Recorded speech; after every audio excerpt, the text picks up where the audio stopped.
80% of my life is gone, and the 20% that is there, I live because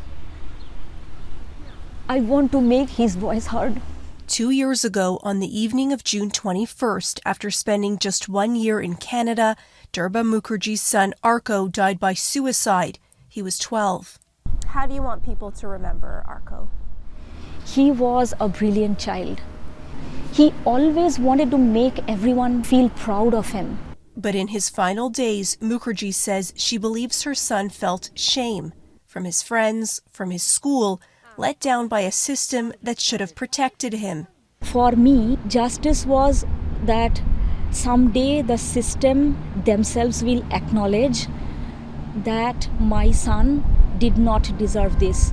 1 week before the end of school, Arko left home. Mukherjee read from a note she found in their apartment when we first met 4 months after his death. First line I read, "I have been a disappointment to you." I was proud of my boy. There had been an incident at school. A student's gaming console went missing. Durba says her son claimed he was given it, but then returned it. Still, he was questioned by school administrators. I miss him every single day. I wish today he was there to see that he is not blamed for anything. While grieving the loss of her only son, Mukherjee has fought for the truth to be known. She challenged the coroner's report twice before a review was initiated. They tried to really dig deeper to find out what could have gone wrong that my son had to face this. The result, a report with 23 recommendations for the Ministry of Education, the Children's Aid Society, Office of the Chief Coroner, Ministry of Children, Community and Social Services, and the Toronto District School Board. I would be happy if people know him for the person he was, for all the good things he did. The goal of the recommendations to prevent any other child from dying the way Arko did. But should an unnatural death occur, possibly connected to the education system, then an internal review has to happen. I did not have much hope. I was writing to this agency, that agency. For 2 years, Durba Mukherjee searched for answers. What could possibly have led her 12-year-old son to die by suicide just 1 year after the pair arrived in Canada from India? What could have gone wrong that my son had to face this? Prior to his death, there was an incident at school.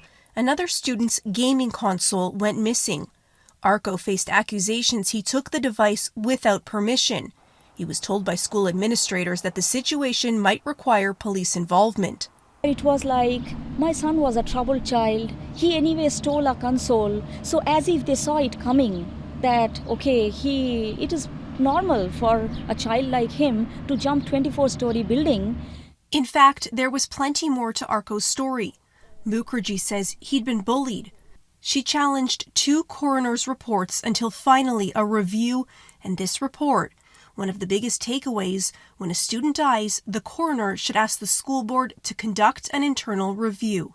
That's Arka's directive, that if a child dies, the school system should be concerned enough to listen to that child in a way that they can once they're gone.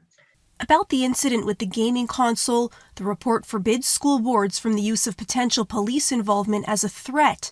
Instead, they should first notify a parent or guardian. 4 months after Arko's death, the Toronto District School Board told Global News that there would be no further review, that the school had investigated, and that staff had not observed any pattern of bullying. In the wake of this report, we reached out again. We look forward to being able to work through the recommendations to improve our practices to ensure that we're as responsive and supportive as possible to families who experience tragic incidents such as this. Being supportive, according to one of the 23 recommendations, means approaching a child with cultural sensitivity. To really have cultural humility in terms of engaging with community members from different cultures. A spokesperson for the Education Minister says the recommendations will be reviewed. Do you feel that this report vindicates your son and his legacy? I will fight till the end to see these recommendations actually get implemented, and other children like my son and their families, they see the benefits. Karen Lieberman, Global News.